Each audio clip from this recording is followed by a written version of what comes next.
Let me tell you about Larry Klayman. He's the founder and former chairman of Judicial Watch, a public interest and nonprofit law firm, which attained notoriety throughout the initiation of 18 civil lawsuits against the Clinton administration, and lawsuit against Dick Cheney to obtain information about the White House Energy Task Force, etc. During the Ronald Reagan administration, Larry Klayman was a prosecutor in the United States Justice Department, and he was on the trial team that succeeded in breaking up the telephone monopoly of AT&T. Larry ran for the United States Senate in 2003. He is the author of a couple of top-selling books. He writes a weekly column for the conservative news website WorldNet Daily. He is also the attorney for Sheriff Joe Arpaio organization in that recall action going on in Arizona. I'm going to get him to tell you folks about that. Larry, I read something about you today. Verify this, that you became so famous for fighting corruption in government that the TV series West Wing actually created a character about you played by actor John Deal, and they called... That's where the name actually Freedom Watch comes from, because they created Harry Claypool of Freedom Watch. Yeah. Larry Klayman Judicial Watch. Do you know, I own that series, and I've watched it several times, and I know who Harry Claypool is, and so that's supposed to be you, right? That's scary. That's scary. That is scary. That's amazing. Well, Larry Klayman, we're so glad that you're with us, and your website is freedomwatchusa.org, freedomwatchusa.org, correct? Correct. All right, good deal. Well, Larry, first of all, some breaking news. I know you probably don't have any inside scoop, but just tell us what you do know and maybe how folks out there in Arizona feel about it, if you have any feel for that. But apparently a bomb was sent to Arpaio, but it was intercepted, but a real bomb. I mean, somebody was trying to kill him, I guess, huh? That's the viciousness of what's going on, not just in Arizona, but in the country today, is that heroes like Sheriff Joe, who stand for something, are targets, and we've all been targets over the years. And so consequently, it comes as no surprise. I don't know who sent it. I can pretty much guess, but I'm not going to speculate, right, on the air. Right. But I do know this, and this is quite apart from whoever sent this bomb, is that we have radical homosexual groups and radical pro-illegal immigrant groups that are opposing Sheriff Joe. Mm-hmm. With regard to this attempted recall of him in Arizona. Right. And, it's part of the whole leftist agenda to eliminate any conservative that they can find. Right. So he's in the line of fire. Right. Why would the radical homosexual lobby be after him specifically? Well, you have to ask them for that. Oh, okay. I think it's the fact that they view every conservative as anti-gay, regardless of who they are. Yeah, I got you. I've come up with that in my own world, and from a human perspective, I'm not a homophobe or anything like that. Right. But they take it personally, and they try to remove people. The other possible reason is that Sheriff Joe makes his inmates wear pink underwear. Larry Klayman, you might be onto something there. But let me say, no, I understand your explanation, because I too, in my life of ministry, and then of course my radio life, and then my all the internet work I do, and I too have come under a lot of attack from the radical homosexual community and movement. And like you, I find myself having to always justify and say, now look, I'm not a homophobe, and I'm not out to hurt a single homosexual, but I'm trying to preserve marriage, home, and family, and the culture, and the foundation of our culture, et cetera, et cetera. Well, of course, they think that we hate them, and then next thing you know, we're right in their line of fire. And that's probably where Arpaio falls in all this. Yeah, and they're vicious, too. Yeah. But I'm not saying that that's the cause here. We don't really know. No. I know. You made that very clear, so thank you for that. But, okay, so golly, so it's a real bomb, and apparently it was really sent to him, and you do know that for a fact, huh? Well, I know from the articles that have been published, and from some other sources. Right. Okay. All right. Well, let's move on. Listen, tell us about the Arpaio recall campaign. You are involved in that, and you are involved as attorney and with the Arpaio folks trying to preserve his election.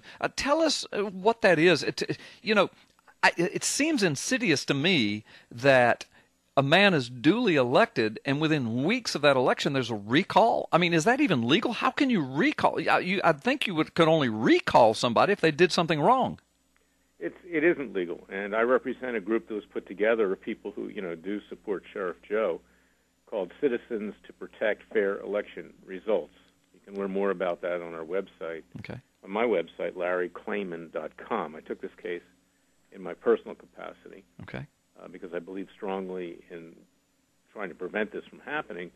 Under Arizona law, under its Constitution, you cannot have a recall petition verified by the state, regardless of whether you get the number of signatures that are required or not, and it's over 300,000, unless that elected official has been in office for 6 months. And you're right, is that just 7 days after Sheriff Joe was sworn in as sheriff, given he was reelected, right, this recall petition was started, and consequently we went into court about 2 weeks ago.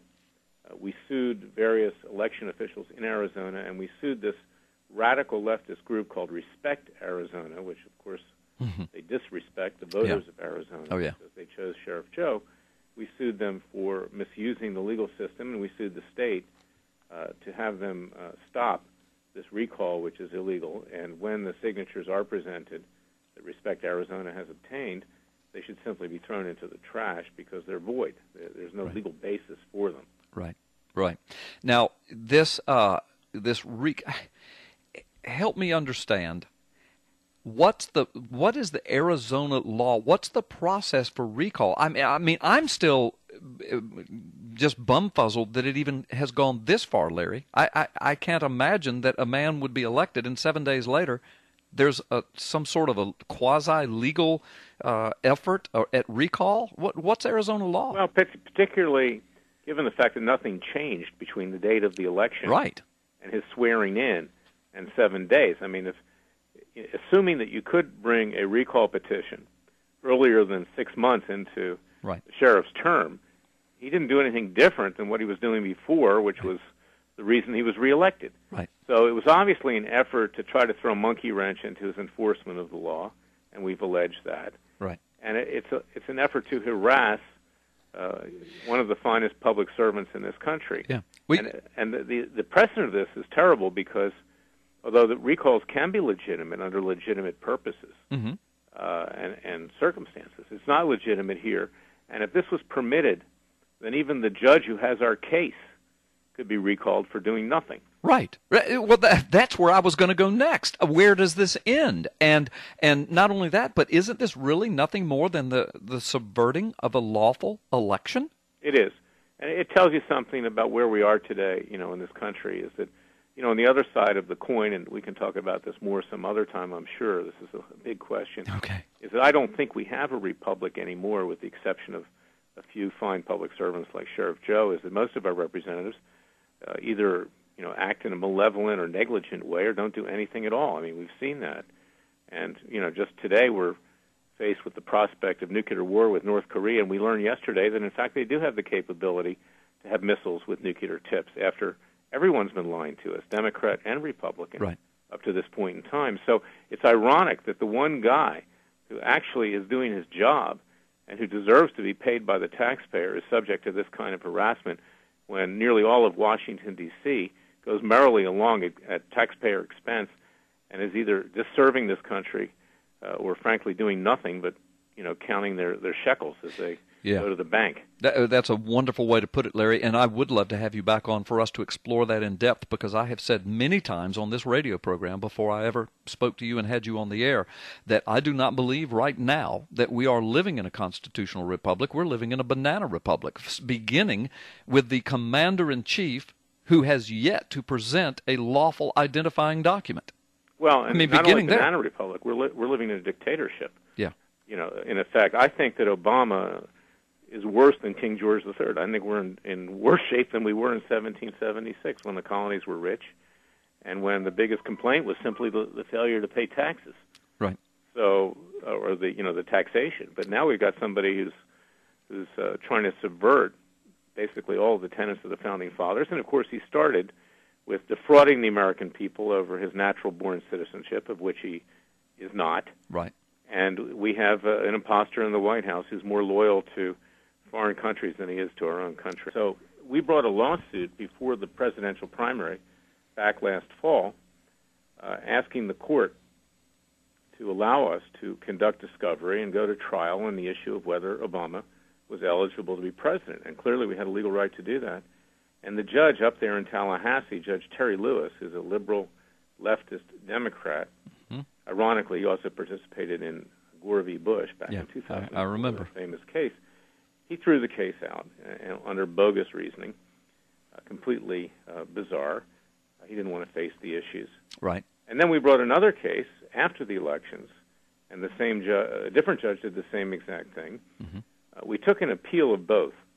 But most recently, the middle-level appellate court, which dodged the issue by saying, well, now that President Obama has been reelected, the whole issue is moot, meaning it's no longer. Yeah, in other words, if you can break the law and fool the people and get in office, then you're home free. Right. Well, that's not the law, okay? Yeah. And even in the famous case of Roe v. Wade, the abortion case, by the time the woman gave birth, the issue of abortion was moot at that point. Right. And the court still decided it because it's capable of repetitive conduct. Right. Same thing here. This is capable of repetitive conduct.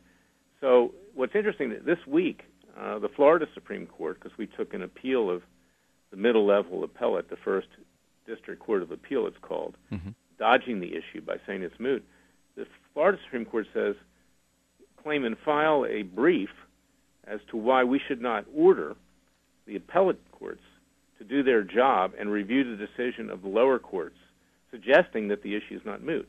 So that's a positive development. We can't say how they're going to rule in the end. Right. But it's clear the Florida Supreme Court has recognized that the appellate courts acted unlawfully in simply dismissing the case without any kind of analysis or opinion. And I might add, the middle-level appellate court sat on this thing for 8 months. We asked them to accelerate it so it would be decided before the elections.